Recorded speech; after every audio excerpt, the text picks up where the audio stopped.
Hello दोस्तों, तो कैसे हैं आप लोग। Welcome to my channel success junction, एक कदम सफलता की ओर। यहाँ पर हम लेकर के आ गए हैं भारतीय राज्य व्यवस्था अर्थात पॉलिटी के कुछ विशेष प्रश्न जो आगामी परीक्षाओं में आ सकते हैं। जैसे कि आगामी परीक्षा यूपीएसआई, यूपीपीसीएस, यूपी लेखपाल, मध्य प्रदेश पुलिस, मध्य प्रदेश जेल प्रहरी, अन्य सभी परीक्षाएं जो आने वाली हैं, ये प्रश्न आपको उन सभी परीक्षाओं में मदद करेंगे। और ये प्रश्न सबसे अलग होंगे, प्रश्न वही जो परीक्षा में आएंगे और आपको दूसरों से अलग बनाएंगे। तो ऐसे ही प्रश्नों की सीरीज बराबर चलती रहेगी इस पॉलिटी की चाणक्य एक्सप्रेस में। तो हमारे साथ बने रहिए, वीडियो को अंत तक देखिए, आपको अन्य सभी संस्थानों से अच्छे क्वेश्चन, यहाँ पर अलग क्वेश्चन देखने को मिलेंगे। तो बिना समय गवाए चलते हैं पॉलिटी की चाणक्य एक्सप्रेस की इस यात्रा पर। तो प्रश्न नंबर 1, निम्नलिखित कथनों पर विचार कीजिए। यूपीपीसीएस 2016 का प्रश्न है ये। इसमें पॉइंट नंबर 1 दिया है, राज्यसभा के सभापति व उपसभापति उस सदन के सदस्य नहीं होते हैं। पॉइंट नंबर 2 कहता है, राष्ट्रपति के निर्वाचन में संसद के दोनों सदनों के मनोनीत सदस्यों को मतदान का कोई अधिकार नहीं होता है, उनको उपराष्ट्रपति के निर्वाचन में मतदान का अधिकार होता है। पूछा गया है कौन सा कथन सत्य है। तो ऑप्शन ए देखते हैं ओनली 1, ऑप्शन बी देखते हैं ओनली 2, ऑप्शन सी देखते हैं बोथ 1 एंड 2 और ऑप्शन डी है नन ऑफ द अबव। तो इसका आंसर देखते हैं, आंसर है केवल बी।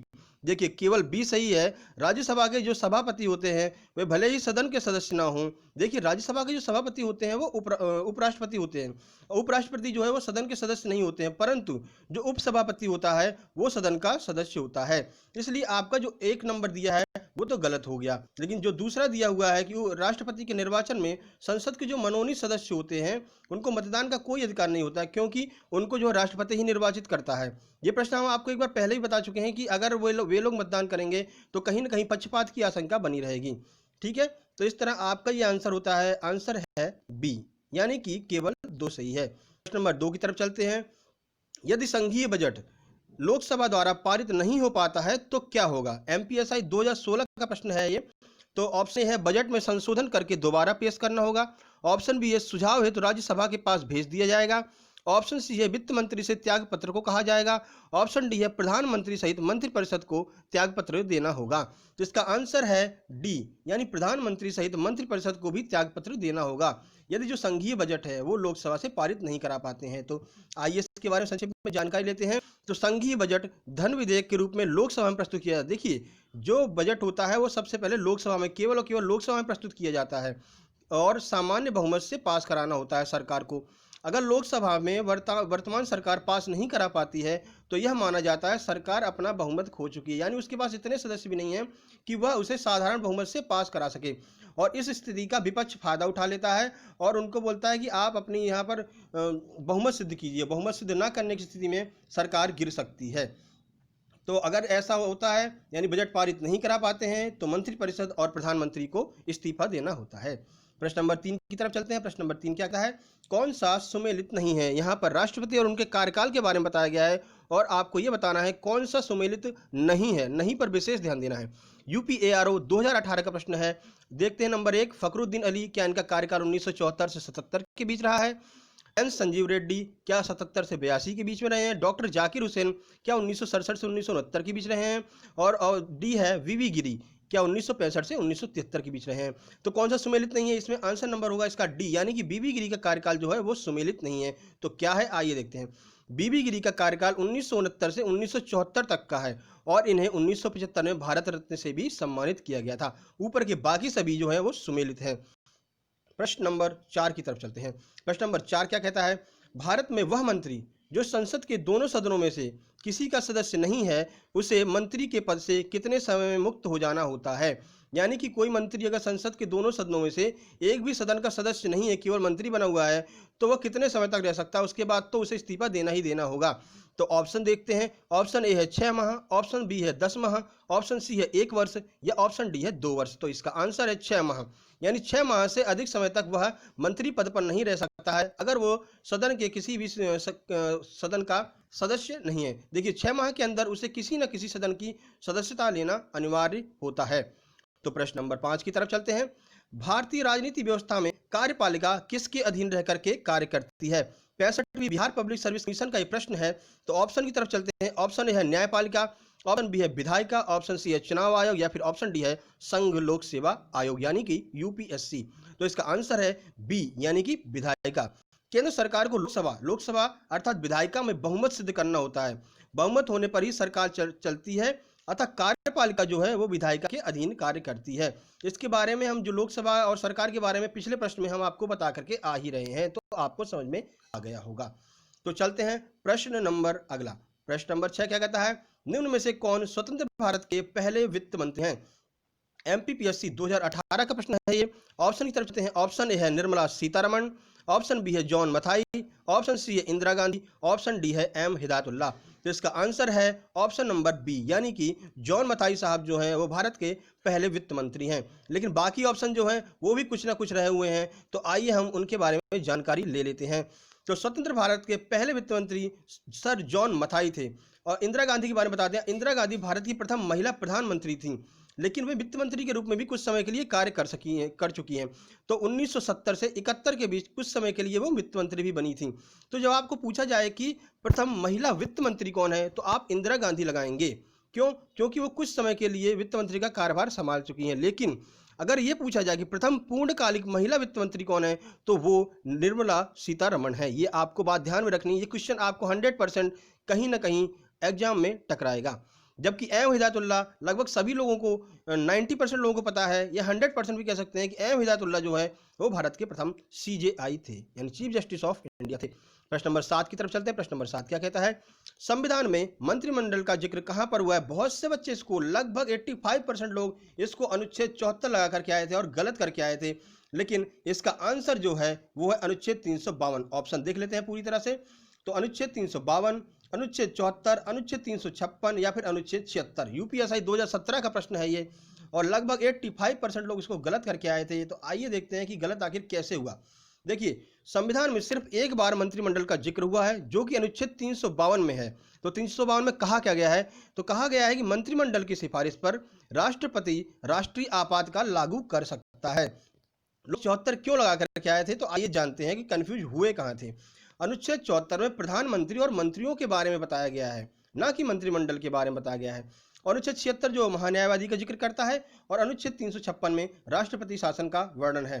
तो अब आपके समझ में आ गया कि आखिर लोग कंफ्यूज हुए कहाँ थे। बहुत अच्छा प्रश्न था ये। आपको ऐसे ही अलग अलग प्रश्न अलग अलग परीक्षाओं से छांट करके हम लेकर के आ रहे हैं, और ऐसे ही आपको प्रश्न देखने को मिलेंगे जो आपको कंफ्यूज करेंगे। लेकिन एक बार आप यहाँ पढ़ लेंगे तो वहाँ गलत करके नहीं आएंगे। एक बार आपसे यहाँ गलत होता है चलेगा, लेकिन परीक्षा में गलत नहीं होना चाहिए और आपका नंबर कम नहीं होना चाहिए। यही हमारा उद्देश्य है, यही सक्सेस जंक्शन का ध्येय है।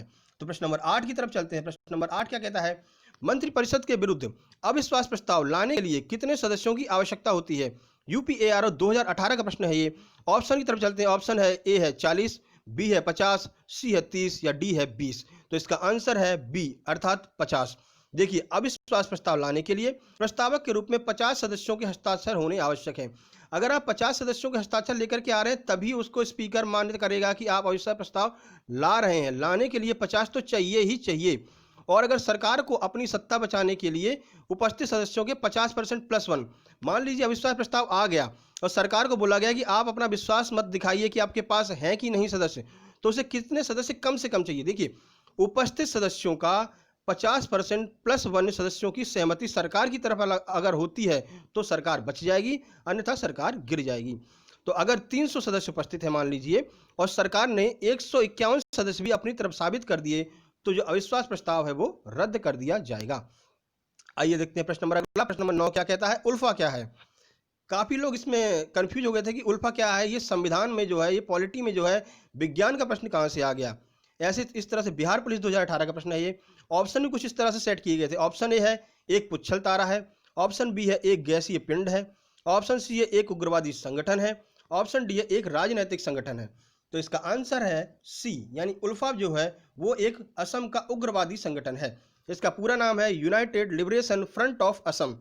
परेश बरुआ के द्वारा इसकी स्थापना 1979 में की गई थी। याद रखिएगा, परेश बरुआ का नाम कहीं ना कहीं आपको बिल्कुल देखने को मिलेगा। ये क्वेश्चन अलग है, सबसे अलग क्वेश्चन है ये, और काफी महत्वपूर्ण भी है।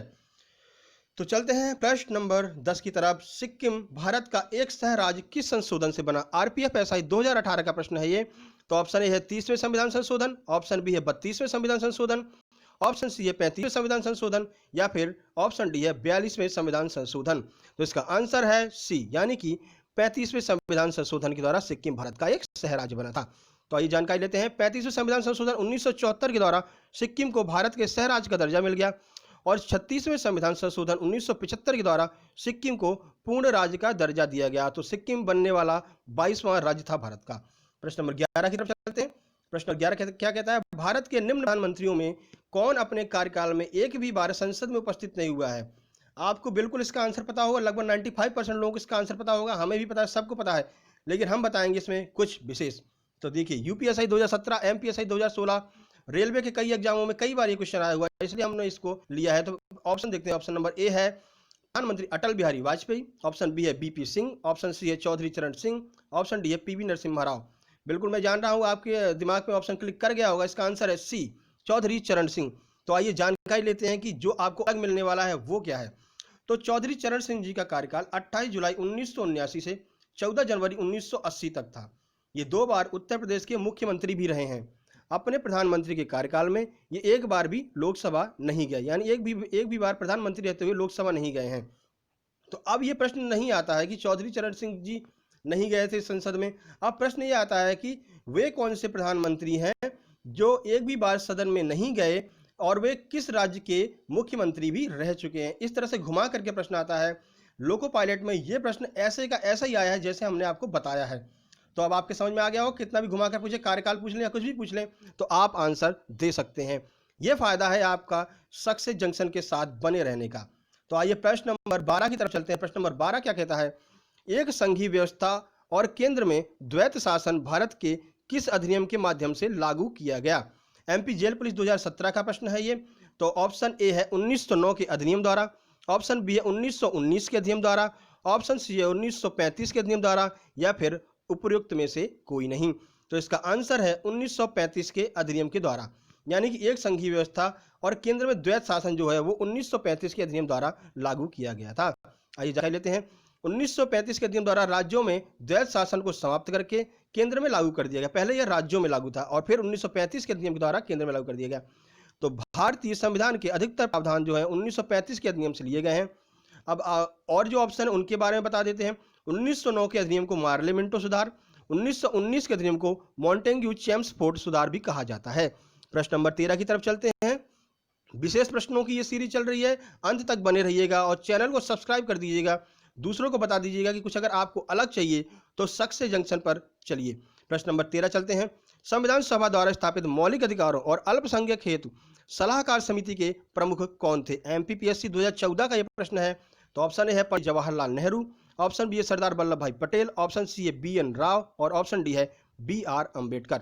इसका आंसर है बी, यानी कि सरदार वल्लभ भाई पटेल। सरदार पटेल को लौह पुरुष भी कहा जाता है। ये क्वेश्चन भी कई बार आया है। इन्हें सरदार की उपाधि किसने दी थी? ये क्वेश्चन भी कई बार आया है। तो इन्हें सरदार की उपाधि बारदौली सत्याग्रह के दौरान बारदौली की महिलाओं ने दी थी। भारतीय राष्ट्र को एक सूत्र में बांधने में इनका बहुत ही महत्वपूर्ण योगदान है। नहीं तो भारत आज बिखरा हुआ होता, यानी कि हैदराबाद एक अलग राज्य होता, ठीक है, अलग राष्ट्र होता, पंजाब एक अलग राष्ट्र होता, जम्मू कश्मीर एक अलग राष्ट्र होता।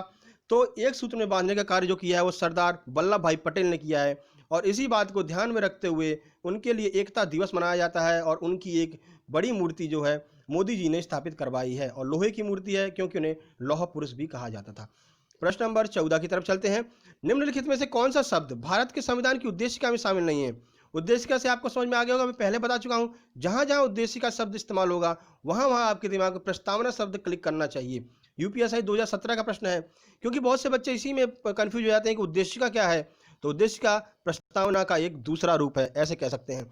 ऑप्शन ए है समाजवादी, ऑप्शन बी है पंथ निरपेक्ष, ऑप्शन सी है प्रभुत्व संपन्न, ऑप्शन डी है लोक कल्याण। तो इसका आंसर है डी, यानी कि लोक कल्याण। प्रस्तावना में लोक कल्याण शब्द का कहीं भी उल्लेख देखने को नहीं मिलता है। प्रस्तावना में कौन कौन से शब्द हैं? तो प्रस्तावना में प्रभुत्व संपन्न, समाजवादी, पंथ निरपेक्ष, लोकतंत्रात्मक, गणराज्य शब्द का उल्लेख किया गया है। देखिए, लोकतंत्रात्मक है, ना कि लोक कल्याण है। ज़्यादातर कन्फ्यूजन इसी में होता है। आप एक फ्लो में कह जाते हैं लोक कल्याण, लेकिन लोक कल्याण नहीं है, लोकतंत्रात्मक है। तो प्रश्न नंबर 15 और आखिरी प्रश्न, भारत में किस राज्य का लोकसभा और राज्यसभा में सबसे अधिक प्रतिनिधित्व है? यूपी पुलिस 2018 का प्रश्न है ये। ऑप्शन ए है मध्य प्रदेश, ऑप्शन बी है उत्तर प्रदेश, ऑप्शन सी है महाराष्ट्र, ऑप्शन डी है आंध्र प्रदेश। तो इसका आंसर है बी, यानी कि उत्तर प्रदेश। उत्तर प्रदेश में आने वाले अन्य परीक्षाएं जो है यूपीएसआई, यूपी लेखपाल, अन्य परीक्षाओं में जो है आपको ये प्रश्न देखने को मिलेगा। तो इसका आंसर है बी, यानी कि उत्तर प्रदेश। आइए जानकारी लेते हैं।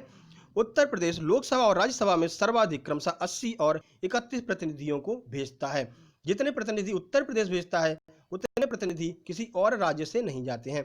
तो ये थे 15 बहुत महत्वपूर्ण प्रश्न। देखने में आपको ये 15 लग रहे हैं, लेकिन ऑप्शन के थ्रू जाएंगे तो 15 मल्टीप्लाई बाई 4 कर दीजिए, यानी 60 क्वेश्चन हमने आपको कंठस्थ करा दिए हैं विथ ट्रिक के द्वारा। तो आपको ऐसे और भी क्वेश्चन चाहिए, और भी महत्वपूर्ण क्वेश्चन जो परीक्षाओं में आए हुए हैं, तो आप हमारे साथ बने रहिए।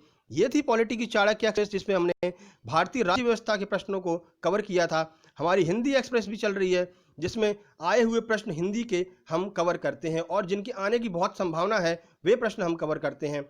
और उसके बाद हमारी 440 फुल करंट अफेयर की भी क्लास चल रही है, जिसमें हम करंट रिलेटेड स्टैटिक जो अभी चर्चा में बने हुए हैं उन विषयों को कवर करते हैं, जो कि आपकी परीक्षा में देखने को मिलेंगे। आप हमारे साथ बने रहिए, आपको अलग से अलग बहुत बेहतरीन कंटेंट आपको देखने को मिलेगा। और आपको ये वीडियो कैसा लगा, ये चैनल आपको कैसा लगा, हमको ज़रूर बताइएगा। और हमारे चैनल को प्लीज़ शेयर और सब्सक्राइब जरूर कीजिएगा, और लाइक भी कीजिएगा, और अपने दोस्तों को बताइए कि कुछ अलग चाहिए तो सक्सेस जंक्शन पर आइए। तो इंतजार कीजिए, अगली वीडियो आने वाली है हिंदी की, हिंदी एक्सप्रेस। कुछ अलग पाने के लिए बने रहिए हमारे साथ सक्सेस जंक्शन के साथ, और वीडियो को लाइक कीजिएगा, सब्सक्राइब चैनल को जरूर कर लीजिएगा, बेल आइकन जरूर दबा लीजिएगा, आपको नोटिफिकेशन जिससे मिलते रहे। सबसे पहले अगर वीडियो आएगा तो सबसे पहले आपके पास जाएगा नोटिफिकेशन के थ्रू। तो मिलते हैं अगले वीडियो में, तब तक अपना और अपनों का ख्याल रखिए। भारत कोरोना से लड़ रहा है, तो कोरोना से लड़ने में भारत की सहयोग कीजिए, और मास्क का उपयोग कीजिए। भारत सरकार ने जो गाइडलाइन दी हुई है उनका उपयोग कीजिए, उनका पालन कीजिए। तो मिलते हैं अगले वीडियो में, तब तक के लिए नमस्कार, धन्यवाद।